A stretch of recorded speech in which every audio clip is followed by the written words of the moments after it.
ঈদের আগে শুধু কি শহরের মেয়েরাই শপিং করে, গ্রামের বউরা মেয়েরাও করে।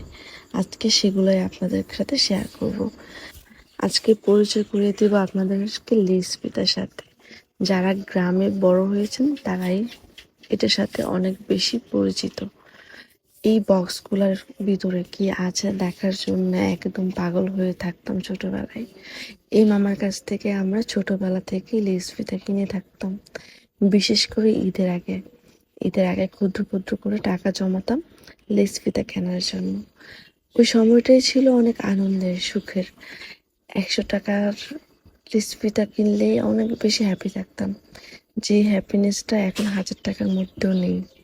তো দেখেন গ্রামের মেয়েরা কত কিছু এখান থেকে কিনতে পারে খুব অল্প টাকায়। এই সেটগুলো মাত্র 90 টাকা 80 টাকা করে বিক্রি করে। আগে আরো বেশি কম দাম ছিল।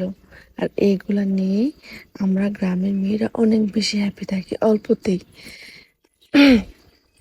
আর এই মামার কাছ থেকে আমরা ছোটবেলা থেকে লেস ফিতা কিনে থাকি, চুড়ি, নেল পলিশ, লিপস্টিক, মাথার ব্যান্ড, অনেক কিছু। আর এই বাটারফ্লাই ব্যান্ডটা তো অনেক বেশি সুন্দর ছিল। গ্রামের লেস ফিতা হলে কি হবে, অনেক বেশি সুন্দর ছিল। আমি এগুলো আজকে কিনলাম অনেক বছর পরে মামার কাছ থেকে। সবাই ভালো থাকবেন। আজকের ভিডিওটা এই পর্যন্তই। আর কে